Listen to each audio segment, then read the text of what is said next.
everybody, it's Allie from Padfoot Palms.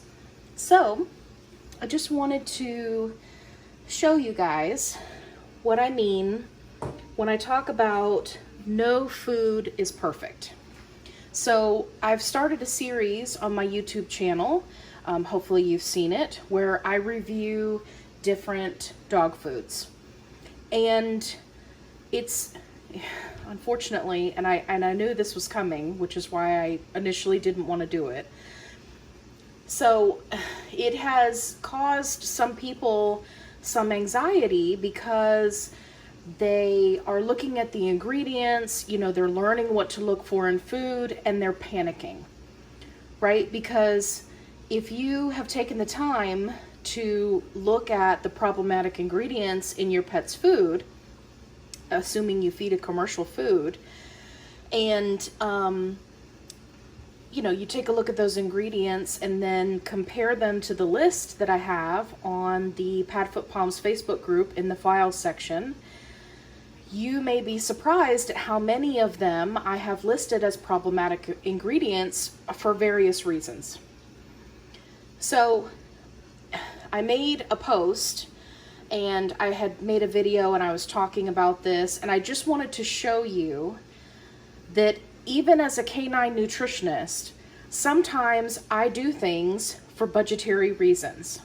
So what we have in here is we have beef, we have turkey, we have these little orange pieces are sweet potato that were already cubed and on super duper closeout clearance at Kroger. So I got those for very cheap. You'll also see some green beans, right? Because they were also super duper cheap. We've got some liver, we've got some chicken hearts, we've got gizzards. What else do we have in here? We've got red bell peppers because they were on sale. We've got parsley, which is some of the green that you see. We've got kale because I had half a bag of kale left in the fridge. We've got liver. I don't think I've mentioned that yet. Again, that was on sale. So all of these things, right? So if I was to evaluate my own food, okay, so let's be fair. I would say the problematic ingredients are sweet potato, the green beans, and brown rice. There's also brown rice in here, right? So rice can be inflammatory. It's a carb, which they don't necessarily need. So here's the thing. I am making probably the biggest batch that I have made yet because I'm feeding 8 dogs, including our new standard poodle puppy. There's Velocity right there. There's Logan. She just had a party in the food, as you can see. So that'll be fun to clean up in a minute. Anyway, this is real dog life, people. Real dog life. So anyway, the point of showing you this is I'm making a super huge batch. Look at the craziness that is my kitchen when I make dog food. I'm making a super huge batch and I needed it to be affordable. So what did I do? When I was grocery shopping, I got items that were on sale. I got a beef that was a little bit higher fat content than I normally purchase because it was on sale.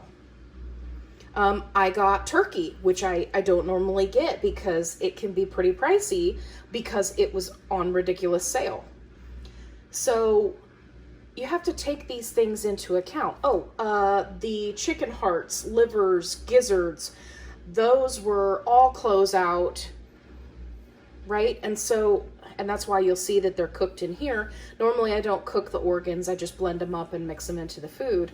But I went ahead and cooked them because this food is going to be stored in the freezer and then thawed out for feeding time. So I've really done a lot as far as getting cheaper ingredients to try to bulk up the food because I need this to last for a little while. So do they normally have rice in their food? No, I opt to stay away from it. Do they normally have sweet potato or green beans? No. You know, I usually save the sweet potato for their sweet potato chews, which if you've seen some of my treat and chew haul videos, I like to get those because they're very affordable and it's a good little healthy chew for them to work on. And you know, now I've got it in the food, right? So I want, so to offset that, I won't be giving them sweet potato chews while they're eating this batch of food. In addition, to offset these problematic ingredients that I have in this round of food, right? My next batch, I'll make super clean, right? No carbs, no sweet potatoes, no legumes, no beans. Usually if I'm going to use a bean, it's going to be a green bean. So these are all things to take into account, right? It's all about balance. And I guarantee you that even though I have problematic ingredients in this food, it is a lot better than the problematic ingredients that are in kibble, right? Because those have been severely processed. I mean, some of this meat, you would even classify it as medium rare. I can't even get that guy to break up. Anyway, the point being, there's a huge difference between kibble, you know, heat extruded, overcooked, baked food that has almost all of the nutrients cooked out of it so that they have to turn around and add more back in at the end, and this, right? These green beans have not been overly processed. They've been blanched, right? They're still nice and green. They've got good color. They're squishy and easy to eat, right? There's a big difference between that and the green beans that might be in a kibble that are, you know, burnt to a crisp, blended into a powder, and then added to the food.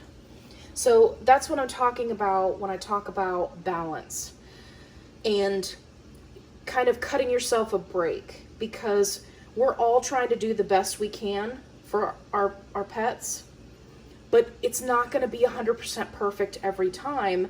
And I don't want to give the impression that I'm perfect, because to me, this food that you see here is not perfect. Is it going to last me a long time? Yes.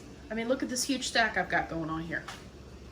I'm going to have to put some of this out in my chest freezer in the garage, right? So that's great. It's going to last me a long time, and I need it to, because I'm not going to be doing any grocery shopping coming up soon, because we are going to start Velocity's obedience training, and I really want to be able to focus on her training on the litter of puppies that we have right now, right? I don't want to be taking time to cook food.